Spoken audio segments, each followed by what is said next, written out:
ముఖ్యంగా మేషం నుంచి మీనరాశి వరకు ద్వాదశ రాశుల్లో 6వ రాశి కన్యరాశి వారి జ్యోతిష్య బలం ఎలా ఉందో చూద్దామండి. నూతన సంవత్సర శుభాకాంక్షలు కన్యరాశి వారికి.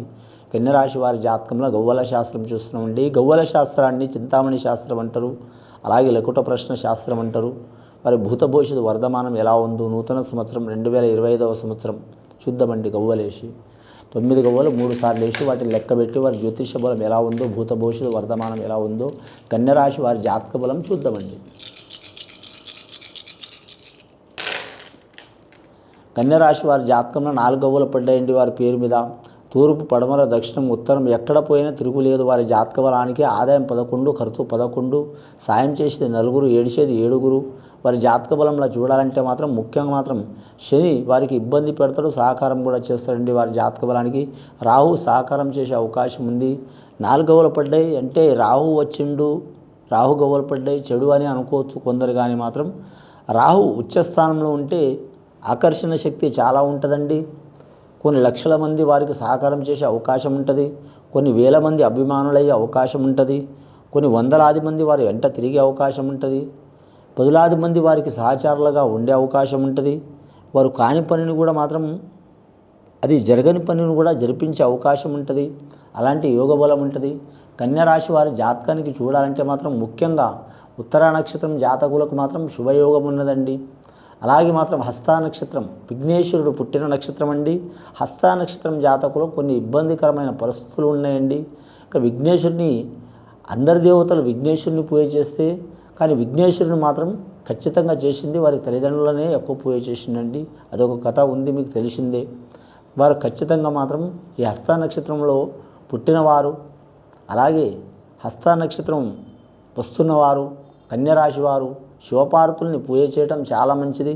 అలాగే వారి సోదరులు కుమారస్వామి ఫోటో కలిపి ఉంటుంది, అలా కలిపి చేసినా కూడా చాలా వరకు మంచిది. శివపార్వతులు, అలాగే కుమారస్వామి, విఘ్నేశ్వరుడు ఈ నలుగురిని మాత్రం పూజ చేయడం చాలా వరకు మంచిది. మంగళవారం చాలా అద్భుతమైన యోగం ఉంటుందండి. అలాగే మాత్రం సంకటహర చతుర్థి అనే రోజు ఉంటుంది.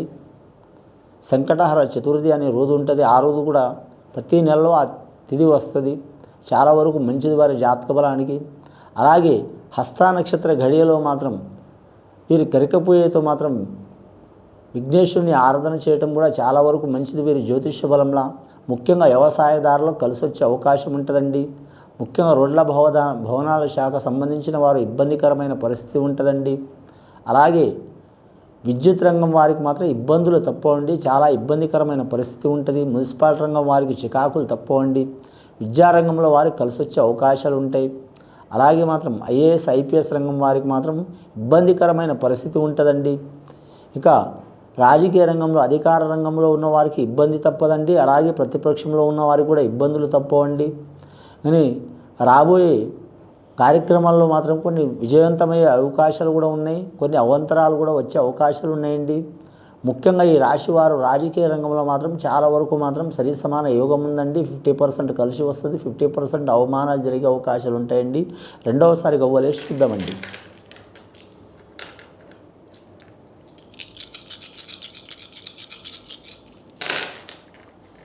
రెండవసారి గవ్వలేస్తే మాత్రం 5 గవ్వలు పడ్డాయండి. వీరి జాతకానికి చూడాలంటే మాత్రం కన్యరాశి వారి జాతకానికి మాత్రం 5వ సంఖ్య అదృష్ట సంఖ్య అండి వీరి పేరు మీద. వ్యాపారం చేసే వారికైతే తిరుగుండదు వారి పేరు మీద. ముఖ్యంగా వీరు ఆహార పదార్థాల వ్యాపారం చేయడం చాలా వరకు కలిసి వచ్చే అవకాశాలు ఉంటాయండి. ధాన్యాలు అంటూ ఎన్ని రకాలు ఉంటాయి. నవధాన్యాలు ఉంటాయి, బియ్యం ఉంటుంది, గోధుమలు ఉంటాయి, చాలా వరకు ఉంటాయి. ఏ వ్యాపారం చేసినా కలిసి వస్తుంది. అలాగే కిరాణా రంగం కావచ్చు, షాప్ రంగం కావచ్చు, మన పచారు కొట్లు కావచ్చు, సూపర్ మార్కెట్ కావచ్చు, కలిసి వచ్చే అవకాశాలు ఉంటుంది. వస్త్ర వ్యాపారంలో కూడా కలిసి వస్తుంది. అలాగే వీరి జ్యోతిష బలంలో చూడాలంటే మాత్రం ముఖ్యంగా హోటల్ ఫీల్డ్ రంగం వారికి తిరుగు ఉండదు. అలాగే వీరి జ్యోతిష బలంలో చూడాలంటే మాత్రం ముఖ్యంగా మాత్రం జీవరాశుల వ్యాపారం చేసేవారు కూడా కలిసి వచ్చే అవకాశాలు ఉంటాయండి. జీవరాశులు అంటే ఎన్ని రకాలు ఉంటాయో చాలా లెక్క పెట్టాల్సిన అవసరం లేదండి. కొన్ని 10 రకాల జీవరాశులు కూడా ఉంటాయి. జీవరాశుల్లో కూడా కలిసి వచ్చే అవకాశం ఉంది. మత్స్య కార్మికులు కూడా కలిసి వచ్చే అవకాశం ఉంది. ఇక తోట పనుల వారికి కూడా కలిసి వచ్చే అవకాశం ఉంటుంది. అలాగే వీరి జ్యోతిష బలంలో చూడాలంటే 2025వ సంవత్సరం చాలా ముఖ్యమైన పనులు వీరికి కలిసి వస్తాయండి. వివాహం కాని వారికి వివాహం మాత్రం శీఘ్రమే కళ్యాణ ప్రాప్తిరస్తూ ఉంటుందండి. అలాగే సంతానం లేని వారికి మాత్రం శీఘ్రమే సంతాన ప్రాప్తిరస్తూ ఉంటుందండి, కలిసి వచ్చే అవకాశం ఉంటుందండి. కానీ మాత్రం అలాగే సంతాన లోపం ఉన్నవారికి స్త్రీలకు కావచ్చు, పురుషులకు కావచ్చు, కొన్ని సంవత్సరాల క్రితం కావచ్చు, కొన్ని దశాబ్దాల క్రితం, కొన్ని శతాబ్దాల క్రితం సంతాన దోషం ఉందంటే స్త్రీలకే ఉన్నదని అనుకునే ఒక అపోహ ఉండేది. ఇప్పుడు చాలా వరకు మాత్రం ఈ కలియుగ రంగంలో అన్నీ అర్థమవుతున్నాయి కాబట్టి టెక్నాలజీ పరంగా, సైన్స్ పరంగా స్త్రీలకు కావచ్చు, పురుషులకు కావచ్చు, ఏదైనా సంతాన దోషం ఉన్నవారు మాత్రం అలాగే మాత్రం ఇటు మీరు జాతక బలంలో చూడాలంటే మాత్రం దైవ పూజ చేయాలండి, వారి కులదేవతని పూజ చేయాలి. అలాగే శివుణ్ణి పూజ చేయటం, వెంకటేశ్వర స్వామిని పూజ చేయటం, విష్ణుమూర్తిని పూజ చేయటం, రాముణ్ణి పూజ చేయటం, సుబ్రహ్మణ్యేశ్వర స్వామిని పూజ చేయటం. అలాగే హాస్పిటల్లో వైద్యపరంగా మాత్రం వారు హోమియోపతి కావచ్చు, అల్లోపతి కావచ్చు, ఆయుర్వేదం కావచ్చు, ఏదైనా సరే ఆ మందులు వాడుతూ ఈ పూజలు చేస్తే వారికి మంచి జరిగే అవకాశాలు ఉన్నాయండి. వారి మీద ఉన్న దోషాలు తొలగిపోయే అవకాశాలు ఉన్నాయండి. మూడవసారి గవ్వలేసి చూద్దామండి. వీరి జాతక బలానికి 9 గవ్వలు పడ్డాయండి కన్య రాశి వారి పేరు మీద.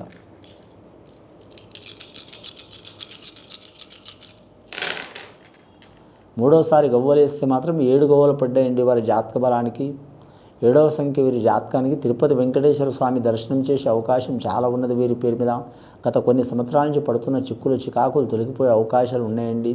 ఆ తిరుపతి వెంకటేశ్వర స్వామికి వెళ్ళినప్పుడు అక్కడి నుంచి మాత్రం వారు ఖచ్చితంగా మాత్రం వీలైతే మాత్రం కాణిపాక వరసిద్ధి వినాయక స్వామిని దర్శనం చేయటం చాలా వరకు మంచిది. అలాగే గృహం కట్టాలనుకునే వారికి, కొనాలనుకునే వారికి, తీసుకోవాలనుకునే వారికి, వివాహం చేయాలనుకునే వారికి, అలాగే మాత్రం సత్యనారాయణ స్వామి, అన్నవరం సత్యనారాయణ స్వామిని దర్శనం చేయటం కూడా చాలా వరకు మంచిది. అలాగే మాత్రం వివాహంలో దోషం ఉన్నవారికి, సంతానంలో దోషం ఉన్నవారు శ్రీకాళహస్తి దర్శనం చేయడం కూడా చాలా మంచిది. వీలైతే, వీలు కాకుంటే మీకు ఓపిక లేకుంటే వెళ్ళకండి, ఓపిక ఉంటే వెళ్ళండి. చాలా వరకు శుభయోగ బలాలు ఉంటాయండి. ఇక రాజకీయ రంగంలో వీరికి మిశ్రమ ఫలితం ఉంటుంది, కానీ మాత్రం కళాకారులకు కూడా మిశ్రమ ఫలితం ఉంటుంది. ముఖ్యంగా వీరు జ్యోతిష బలంలో చూడాలంటే మాత్రం కానీ మాత్రం నిరుద్యోగులు శుభవార్తలు వినే అవకాశం ఉంటుంది. ప్రైవేట్ రంగంలో ఉద్యోగం చేస్తున్న వారికి మాత్రం ఇబ్బందికరమైన పరిస్థితి ఉంటుంది. గవర్నమెంట్ ఉద్యోగం చేస్తున్న వారు కూడా ఇబ్బందికరమైన పరిస్థితి ఉంటుంది. కానీ ముఖ్యంగా మాత్రం వీరు జాతక బలానికి చూడాలంటే మాత్రం అంశబలం మంచిగా ఉంటుందండి. పెద్దల సహకారం ఉంటుంది. దయ్యం, భూతం, మంత్రం, తంత్రం, చెడుపు, చేతబడి ఏముండదు, కానీ నరదృష్టి అధికం ఉంటుంది. ఈ నరదృష్టి వెళ్ళిపోవడానికి మాత్రం వీరు ఖచ్చితంగా మాత్రం ఎవరికి పూజ చేసినా చేయకపోయినా నరనారాయణుని పూజ చేయాలి. దశావతారం ఉంటుంది కాబట్టి ఆ స్వామికి ఆ దశావతారంలో మాత్రం విష్ణుమూర్తిని పూజ చేయటం చాలా వరకు మంచిది. ఇది విని చూసి ఆచరించే వారికి గొప్ప ఫలితాలు కలుగుతాయండి. శుభం భూయత్.